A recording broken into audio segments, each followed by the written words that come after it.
Welcome to Euros Hartley's Finding the Front, where we get to know the people who front some of Western Australia's leading companies, providing you with real insights into the way they think and approach things, both in business and in life. So get the volume adjusted in your car or your headphones sorted and settle in for a great story.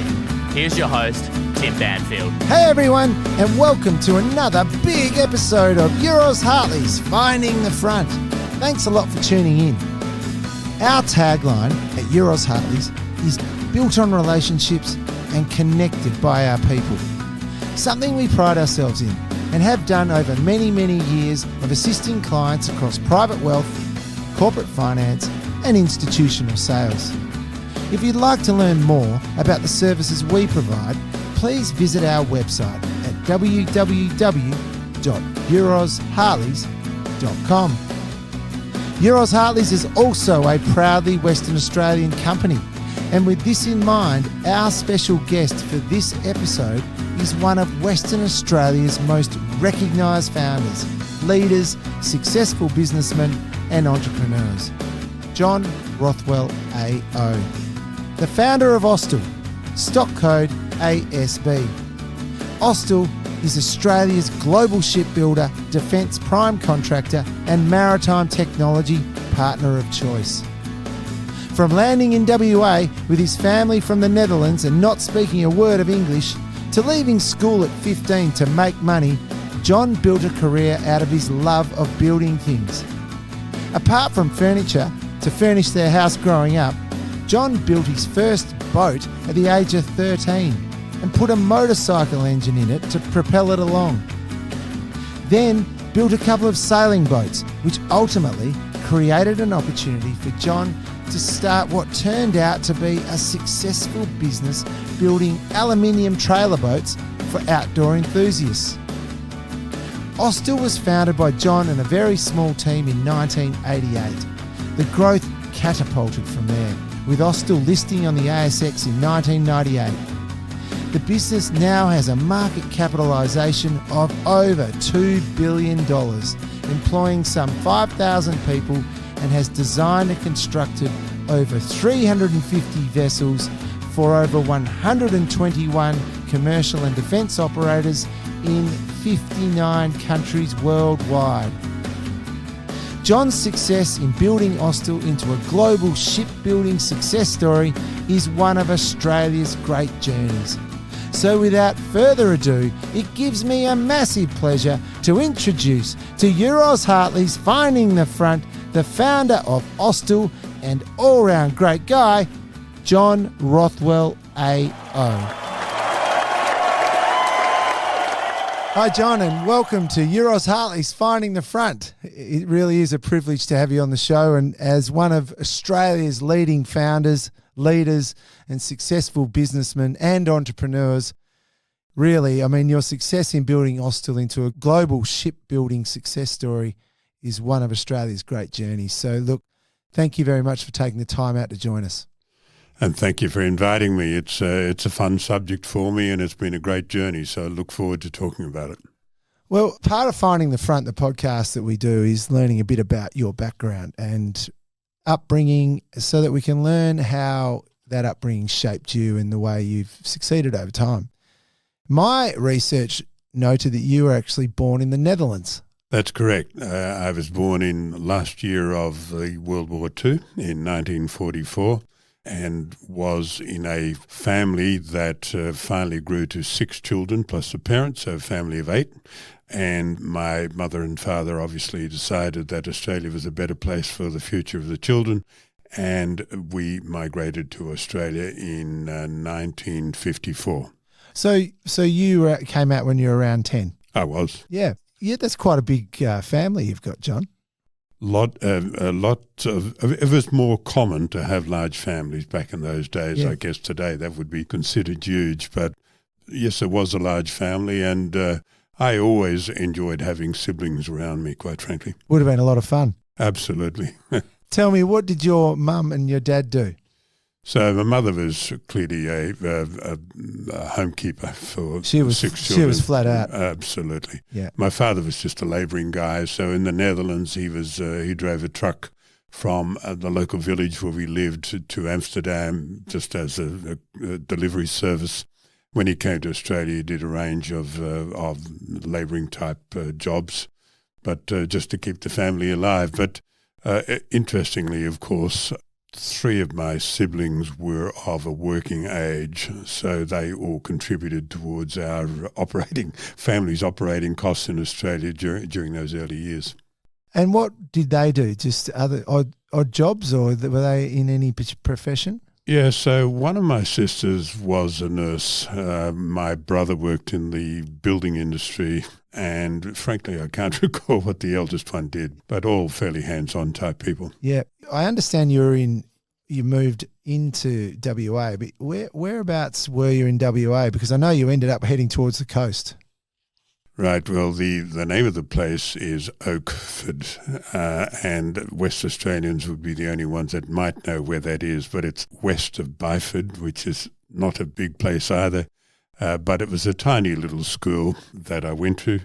It was a school that had 32 kids and a single teacher to do all grades. Right. And it was a fantastic quality of life for me. It was a 10-year-old boy full of adventure and good sports and so forth. It was a really wonderful upbringing. But when I arrived, I had no English language skills at all, and I don't ever recall that being a problem. If you want to go to the toilet, you put your hand up in whatever country you're in. So you couldn't speak English? No, I could not. Wow. That would have been quite defining though for you, because you worked your way through it? Yes, and it's a bit hard to try and really think how it came about, but I don't ever recall having a problem communicating with my fellow students, and you learn very quickly when you're a kid. Sure. It was never a problem, a notable problem, and it didn't seem to affect my quality of education. Very primary, of course. It was about year 5 at school when I arrived in Australia, but it didn't seem to affect that. Tell us about your first connection with the ocean. That because Oakford's not on the ocean, but just developing a understanding or a love of that ocean life. Yeah, so my parents bought a block of land in Naval Base. And Naval Base is now a centre of industry, of course, but at that time there was a lot of housing there as well. Yes. So we bought a block of land there, and that was my walking distance from the beach was 5 minutes probably. So I did all sorts of things. I had a little rainbow sailboat that I had worked on through the winter. Someone had given me that I sailed in Coburn Sound. I built a little power boat when I was just a kid, maybe 12 or something like that. So I was on the water a lot of the time and thoroughly enjoyed it. Did that sailing and making a boat, was it a motorised boat? Yeah, it was. It was quite a fun project. I, of course, was a kid and I didn't have any funds, but my elder brother was working and he funded the materials to build this little boat. I had skills, always had skills when I was a kid, in so much as I wanted to make things. So we had an old BSA Army motorcycle that was sitting in the yard we used to run around the bush with. And I used that as the main propulsion for this little boat. I took the engine out. It was an air-cooled engine, of course, so cylinder head was out the top of the boat. Yeah. And some kids down the street had an old wreck of a boat in their yard, and I scrounged the propeller and the shaft out of that and modified this little thing. And someone had to stand next to the boat and pull a starter rope, and away you'd go. Of course, the downside was that the spark plug was right on top of this cylinder, and if there was any water came over the top, you had to swim back with the boat. But it was just a fun period, and it was just something that I thoroughly enjoyed doing, and it led to many other things, of course. Of course. That point about you were good at making things or loved it, did you just sort of pick that up through, was that something that you learnt from your dad or your mum, or was it just something that was inherent within your psychic? Yeah, I'd have to say the latter. I think it was inherent. My father could do normal stuff, and I don't ever recall him making things. So when we first came to Australia, we had very little furniture. And, my birthdays, I always requested a saw or a plane or something, a woodworking tool, as birthday presents. So I made a fair bit of the early furniture that we had in the house, wardrobes and so forth. So that was between the age of, say, 10 and 13 in that space. But I just loved doing it. Oh, wow. We went on to Armidale High School, and I understand you left school at the age of 15. Now, you decided to leave school, or was that an option? No, so I couldn't wait to grow up, and I wanted to be out in the workforce. I think is probably the reality of it. But remembering that my parents were doing it quite tough, so to have the boy out there working is a lot better than having to support him. So they certainly didn't discourage me from leaving school. Yeah, sure. And so that would have got you started in making a little bit of money, but what sort of jobs did you? Again, it was all about growing up, so I did a lot of knockabout type stuff. When I first left school, I worked some time in a market garden in Spearwood because I was close to home. But I left home and I'd only just turned 17. I wanted to see the world. And I left home with a little bit of conflict. I don't think my parents are in favour of me leaving home, but I went bush and I started to work for a contractor who was also developing one of these conditional purchase type farm blocks. So I did quite a lot of dam sinking with a small dozer and land clearing and contracted that out in the neighbourhood. That developed with that same fellow. He wanted to start carting stuff into the northwest. He had a semi-trailer, and by today's standards, it was a bit of a wreck. But it was a period I grew up. I was 19 years old, to be totally frank, and lied about my age to get my driver's license, because you had to be 20 to get your driver's license for a truck.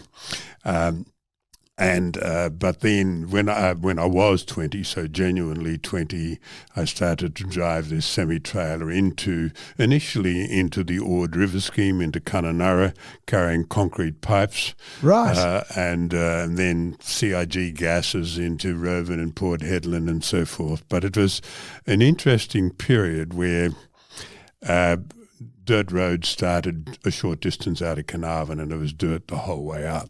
And it was rough going, but It was, you were on your own. I was on my own as a 20-year-old boy. If something broke, there was no one to help you fix it. You had to do it. And I think it was probably the greatest time that I formed my character, or can-do type character, I think, during those years. But it was a fun period. I loved it. I was a young fella doing stuff, and it just was an enjoyable part of my life. Well, the other thing I know you were doing a bit of was welding. Yes, and fabrication, that sort of thing. Yeah, that was never formally taught, but in the different jobs that I had, I learned to do that. And again, I developed that, I suppose. So in the early days of trying to do something with that, I lived in Les Murdy, and there was a need for a welding service. So I used to do repair welding in the backyard. So that developed. It was never, you wouldn't call it a business as such, because it was a one-man show. The tools were fairly basic, but nevertheless, it was the first business I ventured into on my own. And were you busy? Yes, so it was a combination of things. So I did repair welding on machines and machinery. I used to make balustrading for homes, which was popular at that time. And my older brother was in the scuba diving retail business, so I used to make these diving hookers, which are a dive compressor for him. So a number of those sorts of things. In the evenings, through the night, I drove a truck, and a place that you mentioned to me early in the prelim to this, you said you lived in Quairading for a while. Yeah. One of the places I drove through the night was called in at Queriding, and it was about a 12, 13-hour round trip, which I did 3 times a week through the night, and that allowed my days free for a bit of sleeping and, of course, some welding stuff. So interesting. Well, look, you and your brother obviously got on pretty well because he had a passion for sailing as well, did he? He absolutely did. So we were 6 years apart. We were close, and we did much together. I always joke, but it was correct, that we went out with the same girls. You know, he went out with the younger ones, and I went out with the older ones and myself. But it was just a close, good relationship, and it was solid. Unfortunately, I lost him, which is well over 20 years ago now, through cancer. But nevertheless, we grew up together and close, and of course, as I started in Austal, he was obviously still around, and so it was an adaptation period for him, where I was the little brother that you had to worry about, and then I guess business-wise at least I outgrew him substantially, but he coped with that real well, and he was a great. Always have fond memories of him. Well, my research would say that he was quite pivotal in the start of the very, very formation of your first business venture into boats, in terms of you built a couple of sailboats when you were in the hills, and one was for him. Absolutely. So again, we had an arrangement, although at that time I was fully employed and I could well have afforded it, but we had an arrangement whereby he would supply the materials and I'd build the boats. And they were a couple of 36-foot in the old language, 11 metres or so, sailboats that I built in the backyard. So one was for him, one was for myself, and we had always intended to sail those perhaps worldwide together, but it never got around to that. I understand you didn't even get yours in the water. No, I sold it, which was a capital for starting a business called Star Boats that you might have heard about. Is that right? So that, and did your brother take his out? No, I don't actually recall what he did with it, but no, it never sailed. Never sailed. Oh, well, at least it never sailed while he owned it. Yeah, right. Okay. You went and took your yacht that you built, or your sailboat, and sold it, and it gave you a few bob to then put into what was, I can gather, your first boating business venture, which effectively happened in 1972. You were age 28. Does that sound about right? It was called Star Boats. That's right. It's quite an interesting insight into where you went from building that boat at the age of 12, 13 into that sailing, love of sailing, and then going into boat full on, you know, as a business. Yeah, so again, my brother Arnold joined me for the first stage of that, but not for very long. He got bored with it and he left. But I guess the vision I had, at least, was that there were lots of aluminium trailable boats in Australia, which we refer to today as tinnies, stretch type boats. But there weren't any heavy plate type boats, solid boats. So I had a vision that this might work, and it did. And certainly was the first in the country to do that. So that business was never big, so it might have maxed out at about 30 people or something. But I opened... I first up built these small trailable boats for rural men that wanted to go fishing, you know, rough and tough type things. Yeah. So that was the theme, and I started to sell commercial versions to the governments and to fishermen of that. Then I opened a yard in Strathpine near Brisbane in Queensland. I distributed in all states. I also had a boatyard, a small boatyard in Geraldton, where we built cray boats for the crayfishing rock lobster industry. So gradually the boats got bigger and bigger. I think the largest we built was about 84 before I sold that business. Goodness me. So they were all aluminium? They were. All heavy plated aluminium, but lightweight. Yeah, still much lighter than their fiberglass competitors, if you like. Did you sell lots of just the trailer? I know the tinny, but then the larger trailer size aluminium boats, did they just walk out the door? Yeah, there were lots of them, and I didn't only do the fishing power boats that people go fishing in. I also built trailer sailors, and 1 year I think may have built about 30 of those or something. Is that right? So they're a little 22-foot. I keep referring the old language because it was an old language period, but of measurements. But there was certainly a substantial turnover business towards the end. It just appears at this point where you really sort of moved to your entrepreneurial side, as well as combining that with your love of boats and building boats, to find that gap in the market. Did you see that as a real opportunity from an entrepreneurial perspective? Or did it just fall on it? Yeah, I think I just fell on it. Clearly, I must have had some vision that it would work. Otherwise, I wouldn't have done it. Yeah. Whether I ever really thought about the potential size of that business or whatever, I don't recall. But certainly, it was a natural transition for me. Boats I loved, and welding I'd learnt on the way. And aluminium seemed to be the product that would suit the time. I might add, today there are lots and lots of manufacturers of boats just like that, but it all started from that beginning. Well, you had a catch cry to sell them, didn't you? Absolutely. And the competition, of course, was wood in the very early days. The next was fiberglass.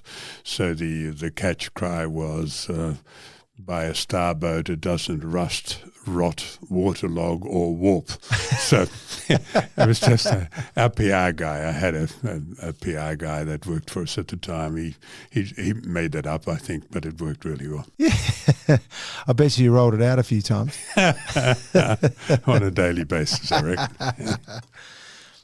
So you've gone from a national business in Star, but that actually was acquired by a business out of Queensland. There was a organisation called Queensland Merchant Holdings, which isn't much of a name that you'd know of today because it didn't last long, but it became Queensland Merchant Holdings, which is Chris Case's business. Right. And Chris Case bought it.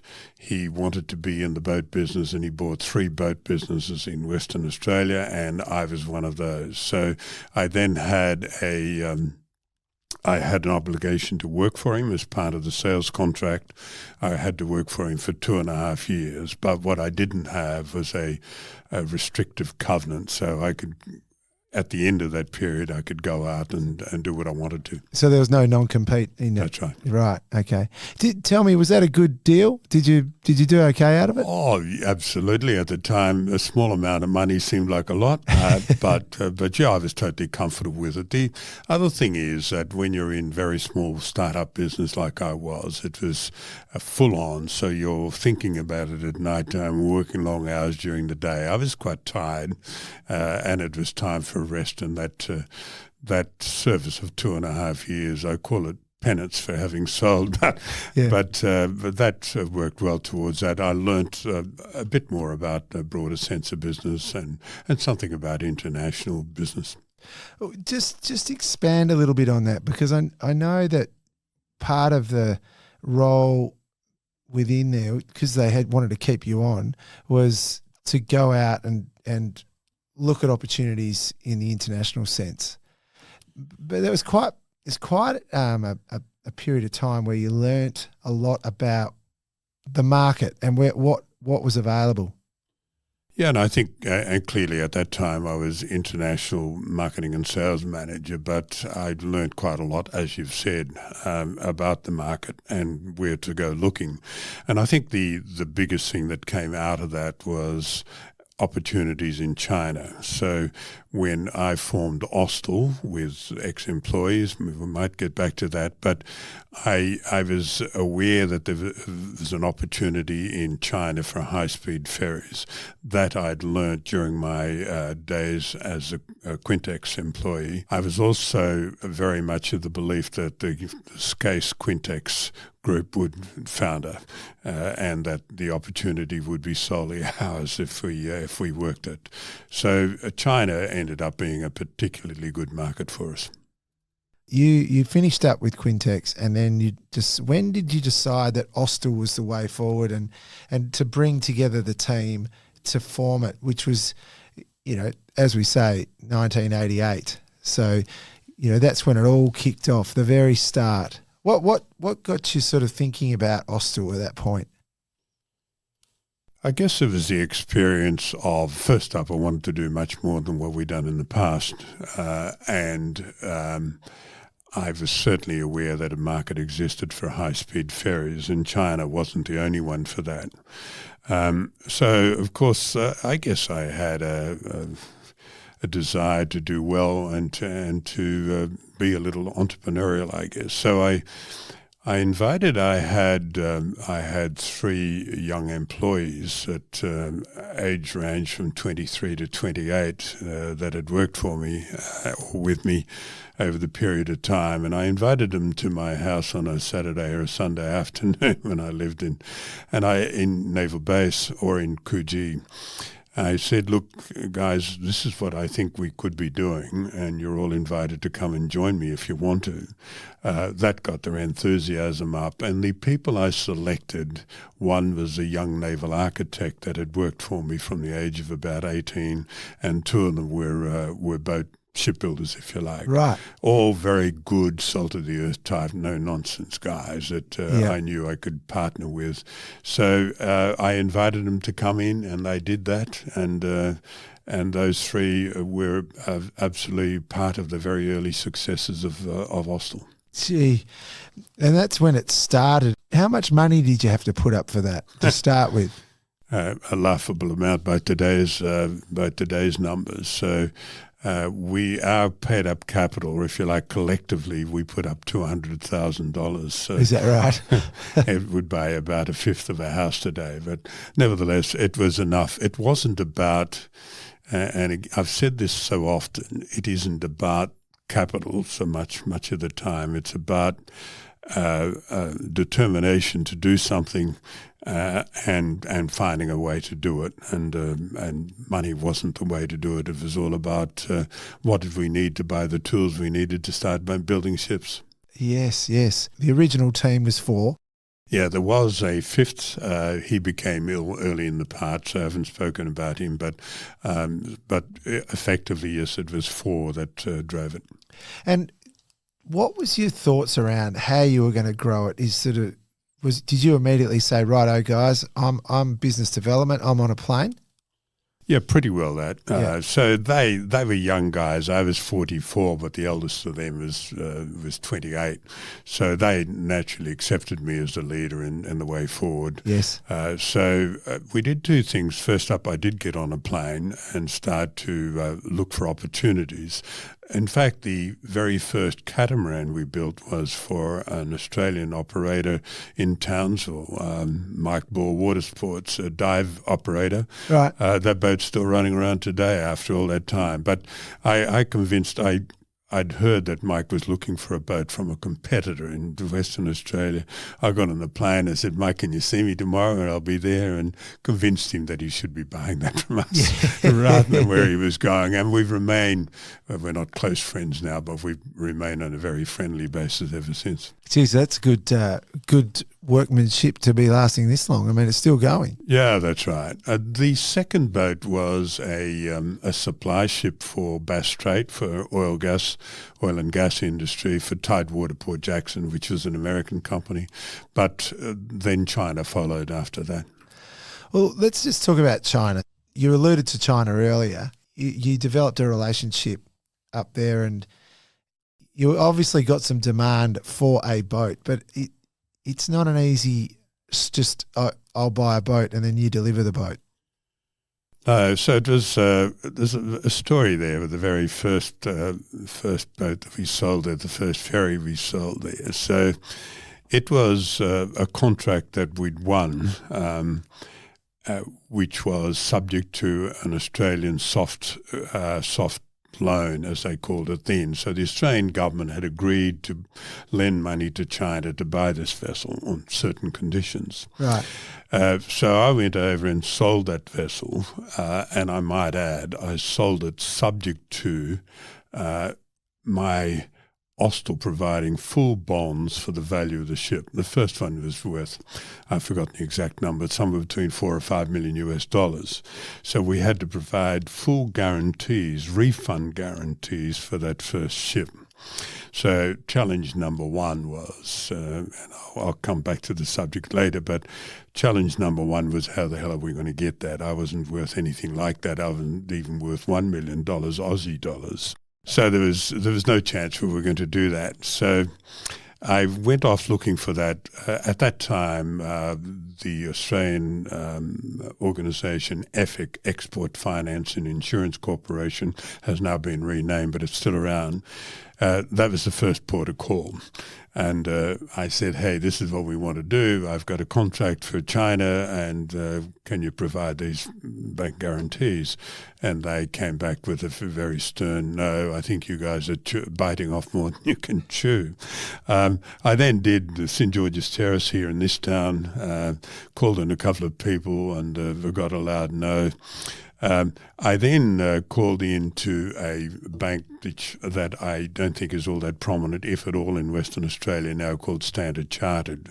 And there was a different attitude there. And this is not an ad for Standard Chartered, but no, sure. It was a manager of the day. So he, the state manager, and his 2 IC came out to Austal the next day, looked around, talked to us, ensured that we had our proverbials on the line, or if you like, more importantly, the houses on the line. Yeah. But they absolutely supported us on that. So I got my guarantee part fixed. Then it was a time, and that's what I wanted to get back to, it was a time when the Tiananmen Square event happened, as you recall. A bunch of young students were killed for rioting, I suppose.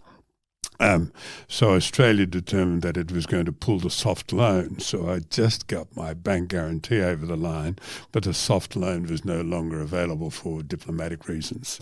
So it became quite hectic, but nevertheless, sooner or later, Australia seemed to forgive the Chinese government for what they'd done. Right. And the loan continued on, and we were able to confirm that contract. Was the contract easy to negotiate over time? Was it? It taught me a lot. Oh, did it? Right. It taught me a lot about the art of negotiation. I was just a young fellow that had sold a few boats before. It was nothing like this. Was it the first one you've actually sold into China? It was the first one into China, quite right. So it was a different culture. The Chinese were good at negotiating, far better than I was at the time. So I went into China thinking, hey, we've got a good boat, good price. This ought to be of attraction to them. It didn't turn out that way. There was a room full of people, and I and my interpreter were the only ones at the other end of the deal, if you like. And it was very typical. The lesson I learned through all that was the first thing they did was to attack the price. You've quoted us this price. And I fell into the trap of reducing that to what I thought we could live with. They then started on the specification, and of course the specification grew. Yes. And I got that behind us with what we could live with, and they then started on the contractual terms and conditions. So it was a hard slog, but it took 9 days of solid negotiating. Oh, goodness. And but nevertheless, we came away with a contract. So the backing of Standard Charter was pivotal in Austal actually getting their first sail away into China. And it developed in that first round of Standard Chartered backed vessels, may have been close to 30, I would think. Oh, is that China, right? Yeah, in that region. They got very comfortable. Yeah, they got very comfortable. Now, I'll tell you another short story for the sake of not wasting too much time and try and avoid wasting too much time. But I was in London at a ferry exhibition. My office rang and said, John, there's an opportunity for another ferry to China. Can you call into Hong Kong on the way? And I did. I called into Hong Kong on the way, and I was able to sign another contract with a different customer, but another ferry to China. But of course, that contract had to be signed subject to my coming up with these bank guarantees. Yes. And I genuinely thought I was the world's greatest optimist because I didn't think I had a chance in hell to ever get it achieved. So I went back. I went back to EFIC, and they just gave me a louder no. I went to the state government during, I think it was Burke's Day. They were busy with some sort of election campaign. They weren't interested.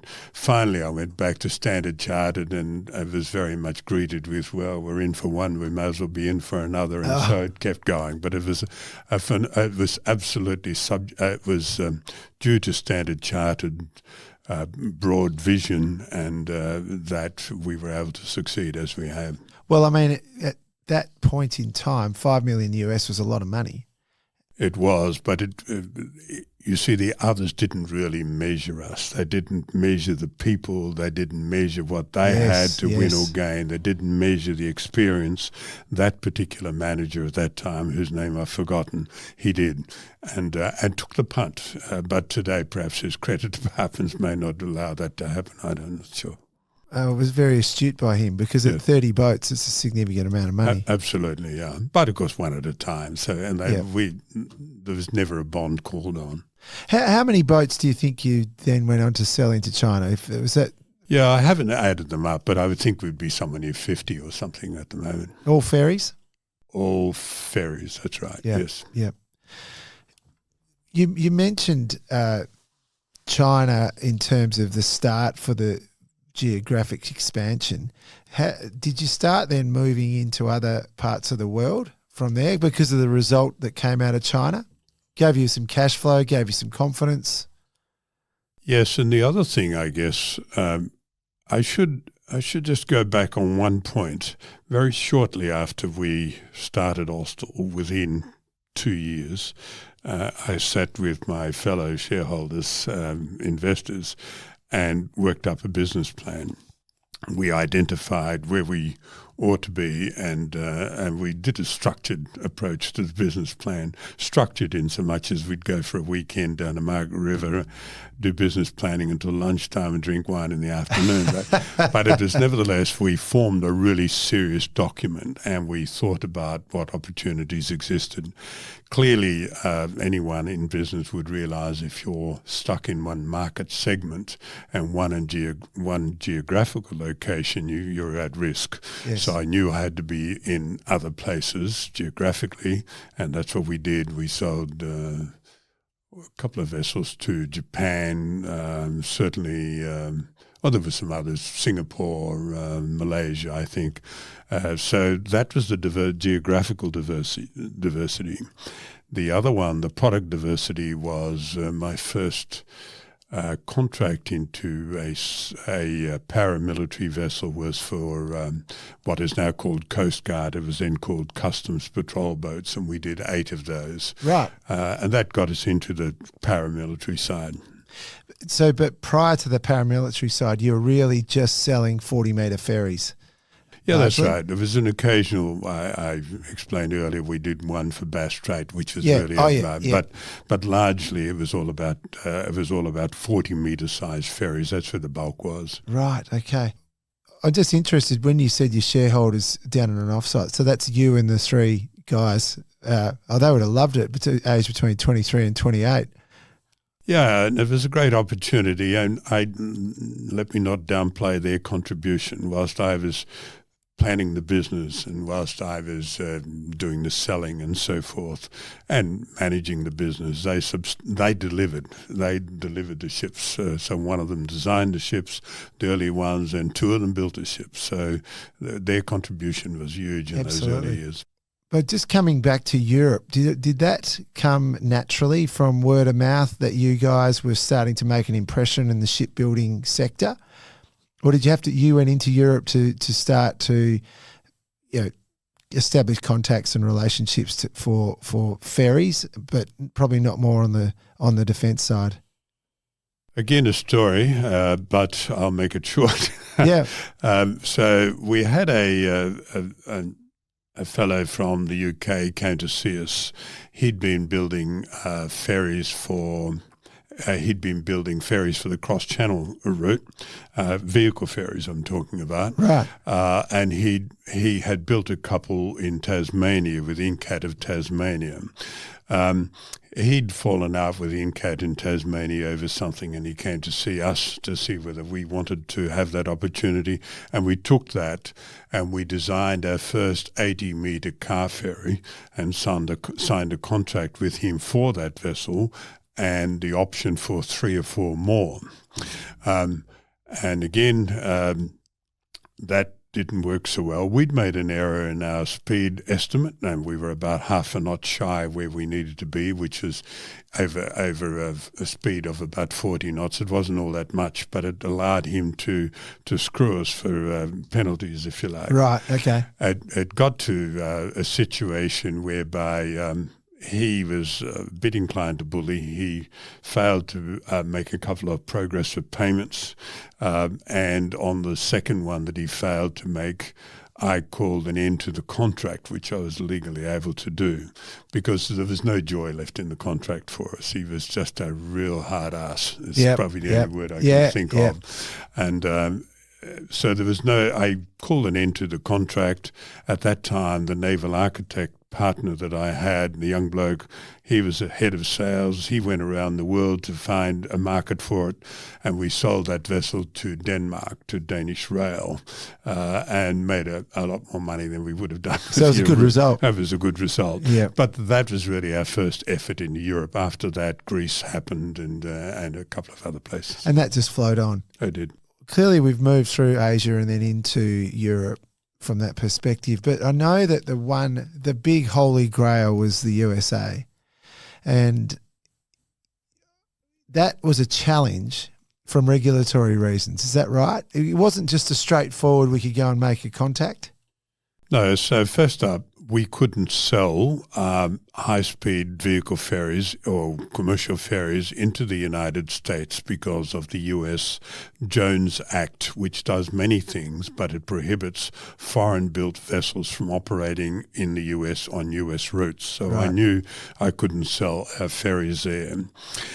So that was uppermost in my mind.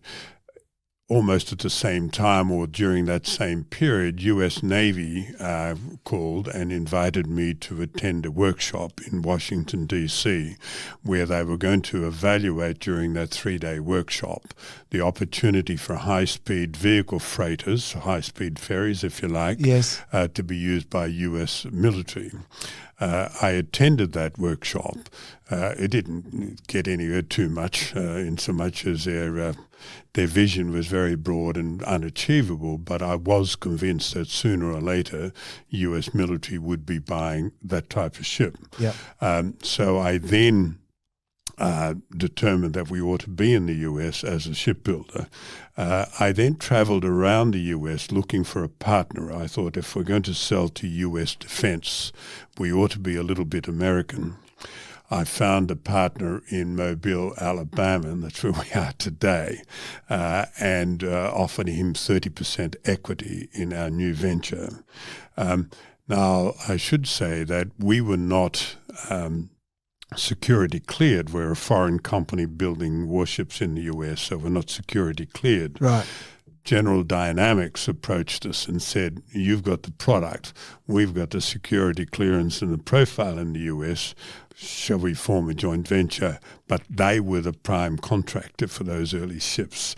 We were the subcontractor, although we'd done the design, we'd owned the facilities and so forth. But that's how we started. So to get around the Jones Act, you went out, found a equity partner to go and help you develop Mobile in Alabama, and then to be able to provide the product. That's when General Dynamics came on board to then facilitate it.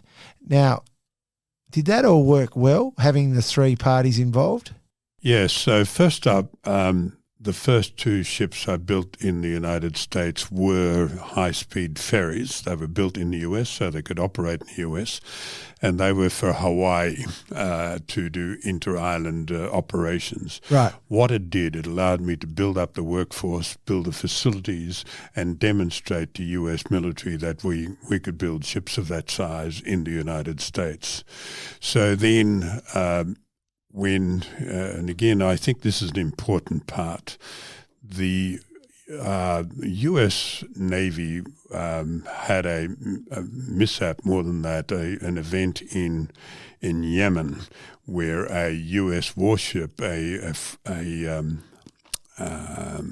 a frigate, it was a destroyer, right, was killed in the harbour with a bomb-laden speedboat by the terrorists. The boat sank. It didn't kill any people from memory, but what happened was the American military started to think about their vulnerability in littoral areas. Yes. And they started to think about how can we have a very high-speed warship that can work in littoral areas, say up to 1,000 mile offshore. And we had built a trimaran ferry for the Canary Islands, a large 127-metre ferry.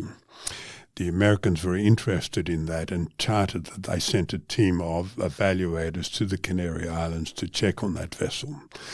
They then decided there would be an opportunity for us, for them, and for us to bid that ship.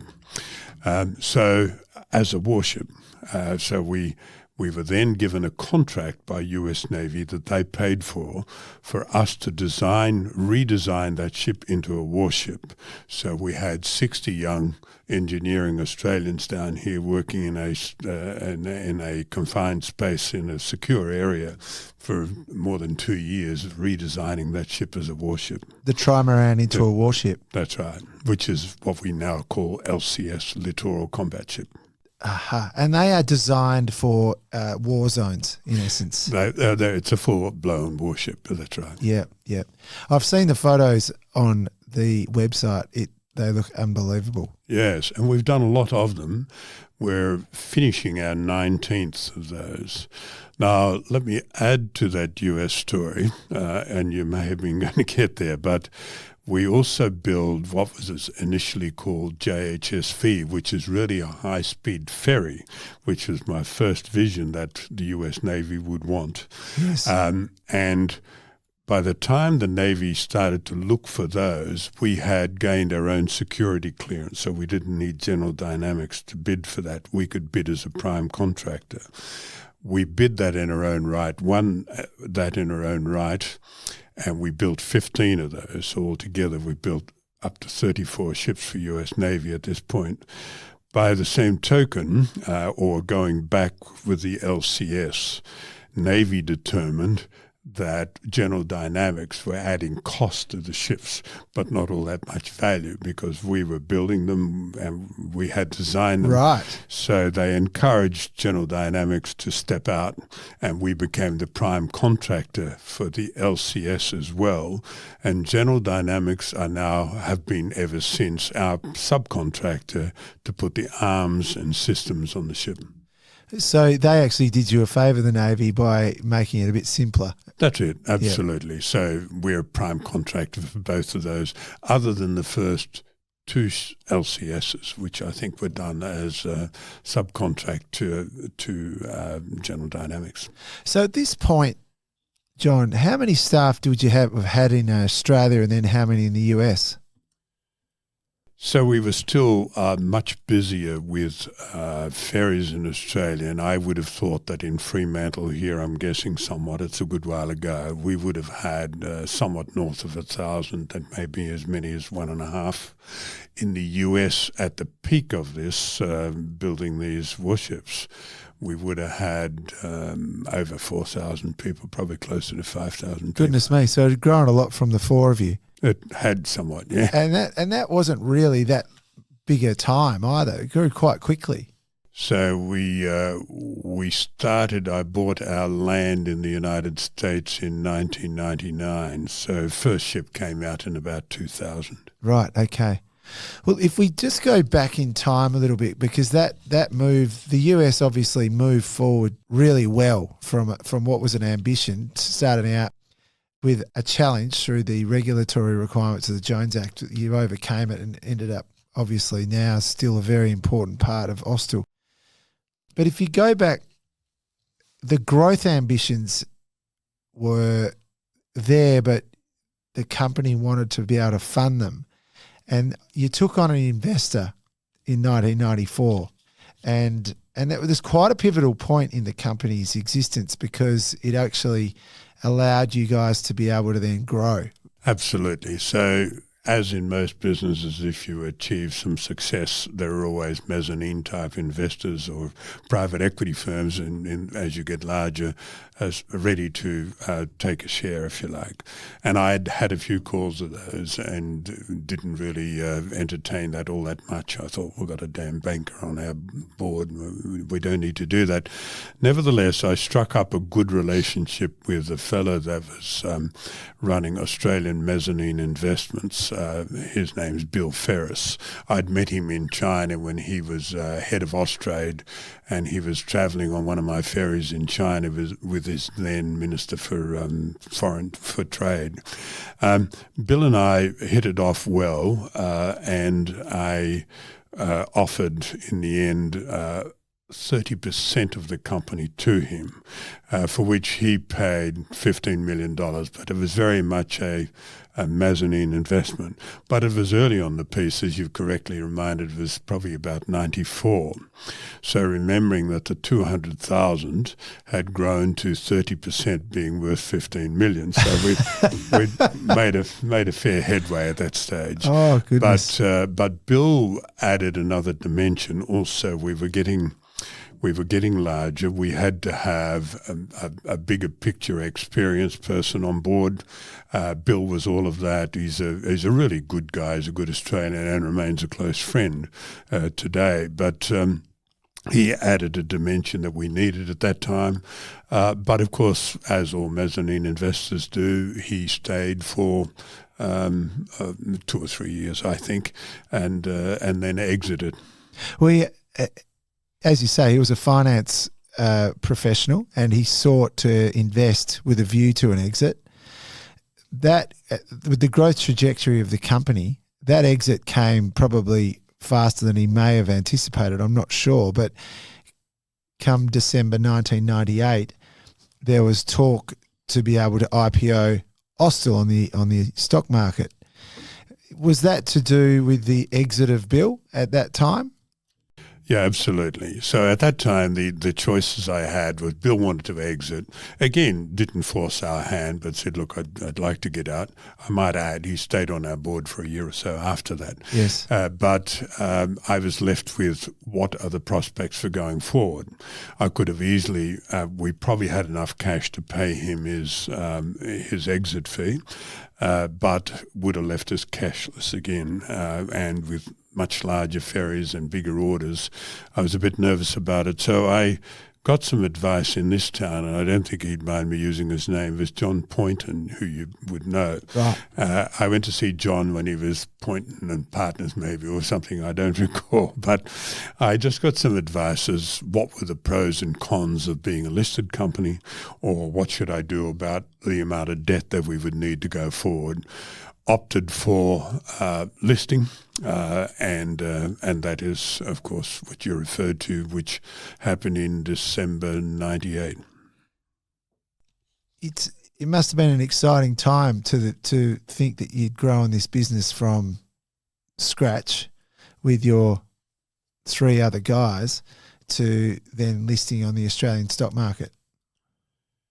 Yes, I I'm not sure whether I ever thought about it as such an exciting time. The whole journey's been an exciting time, I have to say. But Yes. I don't recall that being a pinnacle as such.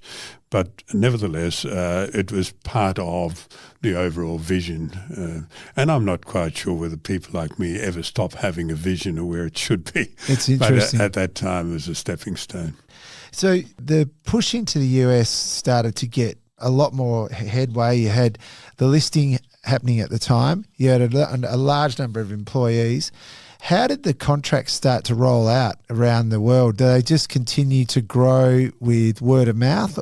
So a reputation for large vehicle ferries. We've sold very few passenger-only ferries since that time. It's been largely these, let's call them today 100-metre size car ferries, up to 130 metres, that carry 200 or 300 or 400 cars and 1,000 or 2,000 passengers at each load. Amazing. So that we got a good reputation for being able to do that, deliver on that. The world market for those grew substantially, and we were there at the right time. So there's one thing I failed to mention. I'm going back just a touch.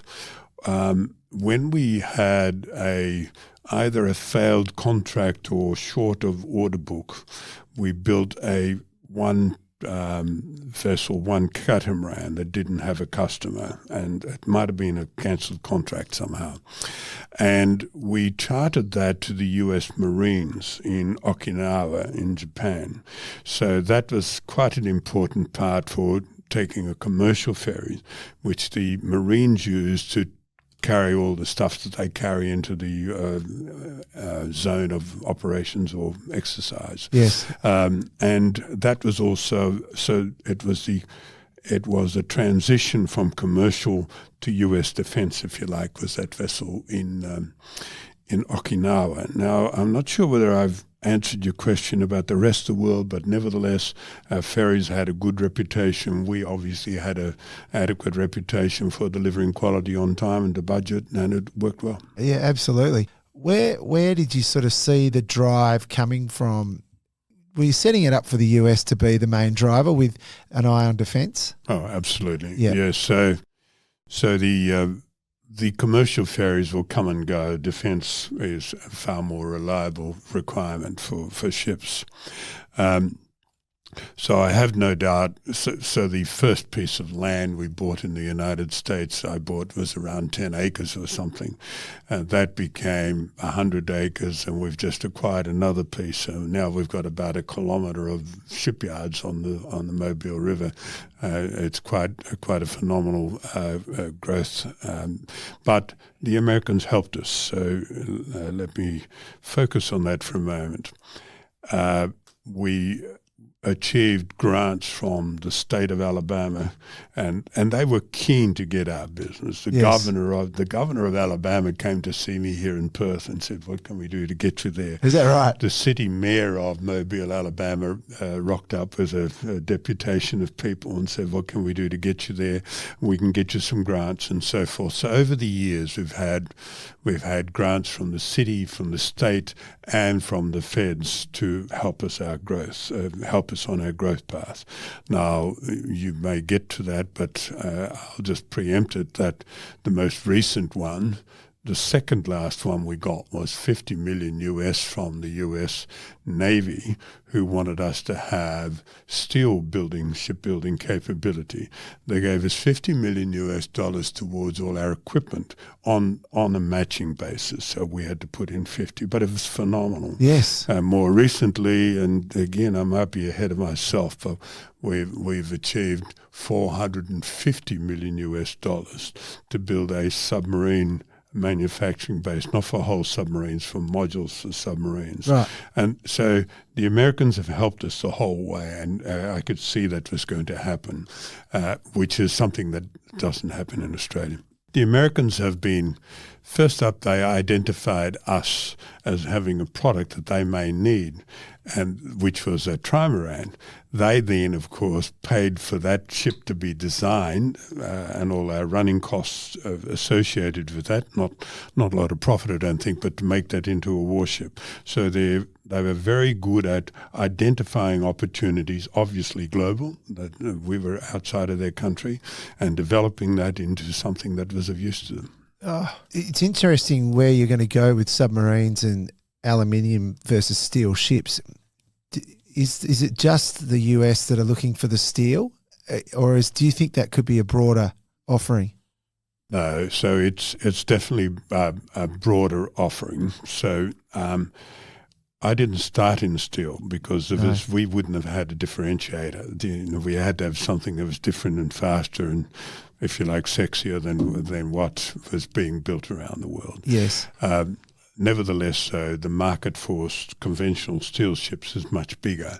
We had to prove our capabilities and our credibility with the aluminium ships, but now we're in a position, of course, submarines as the Virginia and Columbia class submarines, well, we're not building the whole submarine, we're building big parts of them, yes, is almost the pinnacle of high-end steel shipbuilding, if you like. But the Australian Navy, we're now negotiating contracts at the moment that will be in the public domain, but that is for steel landing barges, both the medium size and big ones, and also a general purpose frigate that's coming up that will be built by Austal in due time in Western Australia. How do you think Australia's positioned with the defence profile of the ships and that sort of thing that we've got when you look at what's going on around the world? Yes, so obviously they're a much larger administration and they have a massive navy compared to what we've got. And Absolutely. I'm just talking navy, but it would go across defence. With that, the US also employ a very professional group of people to manage that. So contracts-wise, we've never had any real issues with in the United States. So because of their larger size and greater focus on it, they've had, if you like, greater professional skills in that space than what we had in Australia. Now, in the last few years, we've changed the regime, we've changed the Prime Minister, we've changed the heads of defence and so forth. So it's much better here now. But for a little while, it was quite difficult for us to break through. The US recognised what we could do and our potential, but it wasn't recognised in Australia until the last couple of years. Gosh, that's interesting. But at least you're being embraced now, John. Absolutely. Pleased now, and we're on the way to a big future in defence in Australia, quite frankly. That's well, given you are homegrown and locally Western Australian, that's a good result. And that probably flows on to the fact that you've built something like 350 plus vessels since inception. You must, when you think about that, you must be really proud. Is that right? Absolutely, and I guess the pinnacle again of that pride, and I am proud, quietly proud. I don't need to be front and centre and publicly so much, but I'm privately very proud of what's been achieved. But the pinnacle of that for me was 2 years ago when the first LCS, first American warship that was ever commissioned outside of the United States was commissioned in Sydney. It was an Austal LCS that Trump, Chapter 1, had agreed or had recommended that it be called Canberra. So we have a USS Canberra, which is an US built by an Australian company, came into Sydney Heads. And for me, that was just amazing. It was just, I felt really, really proud during that period of time. And I guess it would never have been on my radar when we first started that we get to that level. So it was, we have an Australian ship called the Canberra. So we had the HMAS Australian ship Canberra escorted the USS Canberra into Sydney Head. So it was just an amazing sight for me. Oh, it would have been just a moment you would never forget. That's right. Yeah, I can tell by your body language, it was just a momentous occasion. With that sort of occasion, I mean, does the Prime Minister come over and tap you on the shoulder and say, "John, well done, mate. That's an outstanding effort"? I guess we probably don't see that too much of that in Australia. I don't think.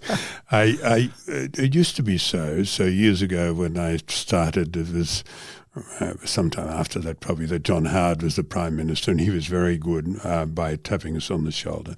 We used to get Prime Ministers to come in at the yard, but that hasn't been so for the past 15 years or so, I would have thought.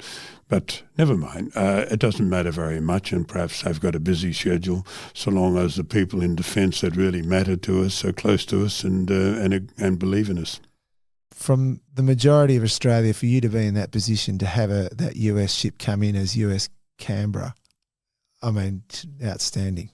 Yes, and again, remembering that whilst I, of course, want to beat myself on the chest by saying how damn good am I, but ultimately that ship was designed by 50 or 60 young Australian engineers in Western Australia. And of course, I had initial partners in the business, so it was a combined effort between our engineering skills. The first trimaran was designed by one of my senior naval architects, not my partner, my hired help naval architect, who convinced me that trimarans ought to be the way to go. So it's a combined effort that led into the LCS, but it's absolutely a combined effort to get to where we are. Oh, it's very special, very special. You know, talking about that in terms of design and creativity and being able to put it all together, technology advances are paramount. We talked about this offline, but you know, the research and development culture within Austal has been a huge part of it. That continues, but the addition of technology into shipbuilding, has that had a major impact on the way that you've thought about having to design things, like, you know, to cater for it? Yes, absolutely. So we've always had, always had a culture, innovative culture. So we've employed good quality naval architects with bright young brains or brains that could develop our product. I always realised that unless we stayed ahead of the field, someone would catch up and bypass us. So we've had really early successes in, we've got a thing called ride control system that allows us to monitor every part of the ship wherever the ship is in the world. We've that trimaran that I was talking about was an absolute R&D project. The fellow took about 2 years. He came to me one day and said, "John, I think trimarans ought to be the go. Give me some money and I'll spend a bit of time on it." That wasn't a huge expense, for maybe $100,000 or $200,000, and he developed that ship. So we've had that culture. Yes. More recently, of course, the more recent innovation involvement has been partly defence-driven, where the US Navy are quite interested in autonomous ships, being able to operate ships without people on board. Yes. And they've given us various grants and contracts to that end. In Australia, we converted one of our early Armidale patrol boats that Austal built, which is now retired. We converted that with the aid of Defence in Australia into an autonomous operations ship. So leading edge, latter years, it's been more defence-driven for us to meet what they need.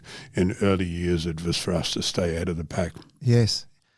Yeah, no, I can imagine that autonomous ships would be becoming more and more in demand as the technology allows it to do so. Absolutely. It avoids putting people in harm's way, as the words go. Of course, today everyone's focused on that, and they'll be able to sit in their office in the Pentagon and steer a ship that's fighting a war in the Pacific somewhere. Unbelievable, isn't it? I suppose when I look at this long period of time in which you've been involved with the company, you stepped down as executive chairman in 2008 to non-exec chairman, and after managing the company for 20 years. And then in July 24, you resigned as chairman of the Austal board while retaining a position as a non-executive director. I thought that it was just worth highlighting the chairman's address for the shareholders in 2024. And I think for the listener, it just really puts a little bit of an understanding on the regard for John and what he's achieved. This chairman's address was given by the Honorary Richard V. Spencer, and I'll just recount a little bit of it. Thank you, John. It is an absolute privilege and honour to accept the transfer of the reins from you as chairman of this great company. Austal's accomplishments here in Australia and overseas have been absolutely remarkable, and that is due in no small part to your foresight, your drive and determination, and your strategic approach to the Austal business. Ladies and gentlemen, can we please express our gratitude to John Rothwell. Much has been made of Austal's transition from building aluminium cray boats, and I have had to learn what a cray boat is to the present, occupying a crucial position in the US Defence Industrial Base as the designer and or builder of warships and nuclear submarine modules for the US Navy and US Coast Guard. The company started with just one build program in the US, the Joint High-Speed Vessel for the Navy's Military Sea Lift Command. Now it has 12 programs in the US, and the expansion in additive manufacturing, which Paddy will provide more detail on, will further secure a place for Austal in the US Defence Industrial Base and ultimately provide greater returns for you, the shareholders. This staggering expansion has been a 36-year journey for Austal with one constant, John Rothwell at the helm. It's very inspiring stuff, and I think when I look at that, you know, you always mention team, John. It seems to come back. But you know, what do you think has made Austal? If you were to pick a couple of points out, what has made Austal so successful? Yes, interesting question that I'll try and give as short an answer to as possible. So first up, my partners were young and enthusiastic and good boat builders.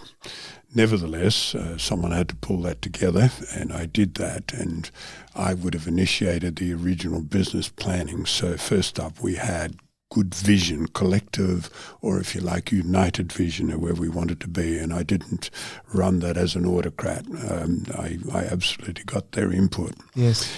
Then their input was certainly building ships. My input was probably, I'd like to think I've got reasonably good vision. I've got very strong determination if I want to achieve something, and I've always made a point of saying there are no barriers. There's nothing that we can't do, and I say that somewhat arrogantly. It's just really, I know it's an old saying, but it's really a matter of how can we do it. And so I've gone over, around barriers, under them, whatever it took. So it's been determination, vision, and a good team to deliver the goods. And they certainly have. Just generally speaking, you're a non-executive director. You've got a bit more time on your hands. You got family, 3 kids? I have, and let me just go back to the more time on my hands, because I kind of do, but I rock up there most days because it's my baby and it's very hard to walk away from. The thing I wanted to mention also, as business grows, and I'll just touch on that before I answer your question, as business grows and you become a listed company, so if you're a guy from a humble background like I am, we don't necessarily have the skills to worry about regulators and all the things that go with a listed company. Yes. So you require a different regime, and it was during that time, and I stopped being the Austal executive chairman, that I thought we need to hire someone from that space, and we have had ever since. Again, with the next move to Richard Spencer, who you've mentioned a little while ago. Richard was a past chief of Secretary of Navy in the United States, which is the highest position you can get. Lots of Wall Street experience also. He's a real good, capable, hands-on guy. So I had to make that transition. I'm now 81, which we've got to a while ago. You can't go on forever, and you've got to try and get off before you become too foolish, I have to say. But I think we're set now for the next stage of growth, and certainly I'd like to be. I'd like us to consider that one day we're going to be one of the giants. We're still only a small player in that big field, the General Dynamics or the Thaleses or even British Air, BAE. But getting back to your question, which is my own life. Yes, I have 3 kids, and I have one of them with my 2 granddaughters in that marriage, living very close to me. I live in the hills on 50-odd acres. The girls run their horses up there. I see them almost every day. I'm very close to my daughter in that space. I have a house at Exmouth, which I've had for the past 20-odd years. I enjoy scuba diving a lot, and I will continue to do that. I've recently had an ear infection. It's now been cleared, so I think I'm good for another 5 years or so. So life's pretty good, and the ducks have lined up well. Oh, fantastic, John. Look, you're humble and you don't talk about it, obviously, but I noted that in 2004, January 2004, you were appointed as an officer of the Order of Australia for services to the Australian shipbuilding industry and for significant contributions to vocational education and training. That must have been a very proud moment. And it was. I think out of the accolades that have come my way over the years, that's the most important one for me. It was not done because of a business achievement. It was done for other reasons specifically. I wear that badge with pride. You also were named Australian Entrepreneur of the Year by Ernst & Young in 2002 and was awarded the Western Australian Citizen of the Year in the category of Industry and Commerce in 1999. You know, the contribution to your industry, society, the community, it's very glowing. And I mean, these sort of awards, whilst I know you're not putting a lot of emphasis on it, do recognise that. Yes, and you appreciate them at the time, of course, when you achieved them. The Entrepreneur of the Year by Ernst & Young in, I can't remember, that may have been 2003 or thereabouts, or in that region, it was a global event. And I attended at the World Championships in Monte Carlo, where they had the finals. I didn't get anywhere in the finals. There were 24-odd participants in that, but I learned a lot, met a lot of people during that process. In Western Australia, of course, the category for West Australian of the year in the business end, I seem to sort of recall that one was. Also, I thoroughly enjoyed it, and it's good to have some recognition internally and locally. Oh, absolutely. You mentioned Exmouth, John. Now, what is it that you love about scuba diving? Is it going back to when you were fabricating all those compression bits? Yeah. For your brother? It's an interesting question. So I've had a scuba diving ticket for about 60 years, or a bit more than 60 years, 61 or 62 years. And I just love nature. So I love the corals, I love the fish, and love the excitement that I get from diving. I've always been interested in maritime history, so we've got plenty on our coast. I've worked a little with the WA Maritime Museum looking for different things and contributing a little bit of money towards a research program. But I continue to do that. I was in Exmouth only 2 weeks ago, and I will be up there again in the next 4 weeks. As it gets colder, I'm more drawn to Exmouth. I understand. Look, I'm conscious of time, but what would you say for the young entrepreneurs coming out of the marketplace now, the universities, the schools, what would you say to them if they were thinking of doing an Austal style career? Yes, so I've always been a very strong proponent of advising people. Sounds like double Dutch. I can get away with it. I was born in the Netherlands. But I've always said keep it simple. Lots of people make things complicated. So if you don't understand it, ask them to simplify it. So my advice would be don't let anyone make your future complicated. Simplify it in your own mind. Don't assume that anything is out of reach, because everything's within reach. And it isn't only about business. That's also, of course, the sports and many other areas. But don't assume that you can't do something. You can do it. Just apply it. Business is not complicated if that's the area you pursue. You just need to make sure that you just apply good principles. For me, one thing that's always worked, and it worked with my partners immensely, honesty and integrity is a big one for me. I don't put up with anyone that I don't think is telling me the truth within the organisation.